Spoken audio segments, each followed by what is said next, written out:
You believe the voice in your head is you. It is not. That voice is a guest, a visitor, a program that started running before you could speak, and you have never once questioned whether it belongs there. Your thoughts are not yours.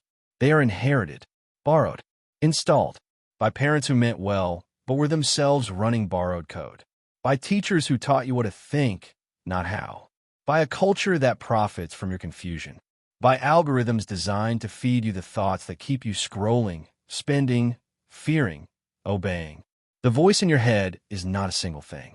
It is a chorus, and most of the voices in that chorus are not singing your song. Pattern interrupt. You're not thinking. You're being thought. Let me show you what is happening. Sit in silence. Close your eyes. Listen to the voice. The one that narrates. The one that judges. The one that worries. The one that compares. That voice never stops. It chatters from the moment you wake to the moment you finally exhaust yourself into sleep. Where do those thoughts come from? Did you choose them? Did you sit down and decide to think that specific worry, that particular judgment, that familiar fear? No. The thoughts arrive, like weather, like guests who do not knock. You're not the thinker of these thoughts. You are the witness of them. The one who notices the voice is not the voice. The one who watches the thoughts is not the thoughts. That witness is you. The voice is not. Napoleon Hill understood this. He wrote about the mastermind, the alignment of conscious minds toward shared purpose. But he also understood the inverse. The mind can be aligned with thoughts that are not its own, thoughts that serve someone else's purpose, thoughts that keep you small, afraid, and dependent. You have been colonized, not by an army, by ideas. The idea that you are not enough, that success is for others, that safety is more important than freedom, that you should be grateful for what you have and stop asking for more. These ideas are not yours. They were planted, watered, grown, and now they feel like truth. But they're not truth. They are repetition, and repetition is not evidence. Pattern interrupt. Your deepest beliefs are not conclusions you reached. They are seeds someone else planted. Here is the hidden truth about thought. 95% of your thoughts today are the same as your thoughts yesterday. The same worries, the same judgments, the same stories about who you are and what you can and cannot do. You're living in a loop written by a programmer you never met. And the loop is running you, not the other way around. The loop says, I am not ready. I will fail. People will judge me. I should wait. I need more information. I am too old. I am too young. I'm not smart enough. I am not disciplined enough. I am not lucky enough. These are not facts. These are scripts. And you have been reciting them for so long you forgot you were acting. The actor is not the character. The actor can choose a different script. The actor can walk off the stage. The actor can refuse to say the lines. You're the actor, and you have been saying lines someone else wrote. Napoleon Hill called this autosuggestion, the process by which repeated thoughts become beliefs. But autosuggestion works both ways. The thoughts you repeat become you, whether you chose them or not. You did not choose most of your thoughts. They were suggested to you by your environment, by your upbringing, by the media, by the endless stream of input that has been shaping your mind since birth. You're not responsible for the thoughts that arrive. You're responsible for the ones you keep, the ones you entertain, the ones you repeat until they become the furniture of your mind. And you have kept thoughts that are not serving you, thoughts that are actively destroying your potential, thoughts that were planted by people who do not know you and do not care about you. Why do you keep them? Because they are familiar, and familiar feels true, even when it is not, even when it is killing you. Pattern interrupt. Familiar is not true. Familiar is just familiar, and you have mistaken familiarity for wisdom. Let me tell you about the origin of your thoughts.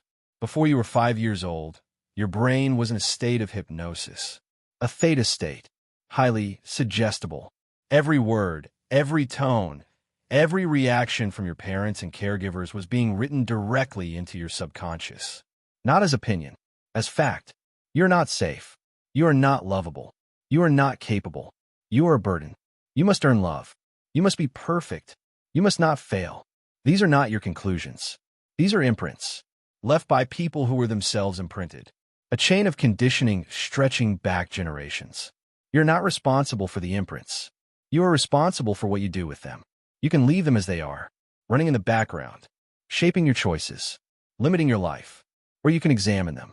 Ask, is this true? Is this mine? Does this serve who I want to become? Most of them are not true. Most of them are not yours. Most of them do not serve you. So why do you keep them? Because letting them go requires discomfort, requires admitting that you have been living according to rules that do not exist, requires building a new mind from scratch. But you have been building a new mind from scratch your whole life. Every thought you repeat strengthens a neural pathway. Every belief you act on becomes more real. You are building your mind every moment. The question is not whether you are building. The question is whether you are building consciously. You have been building unconsciously, accepting whatever thoughts arrived, repeating whatever felt familiar, living whatever script was given. That is not living. That is sleepwalking. Wake up. The next time a thought arrives, do not automatically believe it. Ask, where did you come from? Who planted you? Do you serve me or diminish me? The thoughts that diminish you are not yours. They are invaders. They have been living in your mind rent-free, eating your potential, and convincing you they are family. Evict them, not by fighting. Fighting gives them energy. By noticing, by refusing to engage, by watching the thought arise and choosing not to follow it. The thought is not a command. It is a suggestion, and you are not obligated to obey. You have been obeying thoughts your whole life. Thoughts that told you to stay small, to play it safe, to wait, to doubt, to fear. Those thoughts are not you. They are the program, and the program is not your friend. Napoleon Hill wrote that the mind is the only thing over which you have complete control, but you have surrendered that control, not to a villain, to habit, to the comfortable repetition of thoughts you never chose. Take it back, not by silencing the voice, by recognizing that the voice is not the commander. The voice is the messenger, and you're the one who decides whether to act on the message. You're not your thoughts. You're the one who notices your thoughts, and the one who notices is free. The thoughts will keep coming. They are weather. You cannot stop the weather, but you can stop living in the rain. Step inside the witness. Inside the awareness that watches without judging. Inside the self that existed before the first thought was planted. That self is not afraid. That self is not small. That self knows what it wants and is not confused by the noise. That self is you, and you have been ignoring it for too long. Listen, not to the voice, to the silence behind the voice. In that silence, you will find something you have been searching for your whole life. Yourself, the real one. The one who was there before the program started. That self is not lost. That self is waiting for you to stop listening to the noise and start listening to the silence. Stop listening to thoughts that are not yours. Start listening to the one who notices the thoughts. That one is free. That one is you. Be that one. Not tomorrow. Now. The thoughts will still come. They will still chatter. They will still try to pull you back into the loop. But you will not be pulled. Because you know now. The thoughts are not you. The thoughts are guests, and you do not have to invite them to stay. Choose which thoughts to keep. Choose which thoughts to act on. Choose which thoughts to become. You are not the victim of your mind. You are the gardener of it. Plant something new. Water it with attention. Weed out the invaders. And watch what grows. Not the old forest of fear and limitation. A new garden. A garden you chose. A garden that serves you. A garden that is yours. Your thoughts are not yours. But they can be, if you choose them, if you plant them, if you tend them. Choose today, not the thoughts that arrive by accident, the thoughts you want to live by, the thoughts that will build the life you want. You are not the voice. You are the one who chooses which voice to become. Choose wisely. Choose powerfully. Choose you.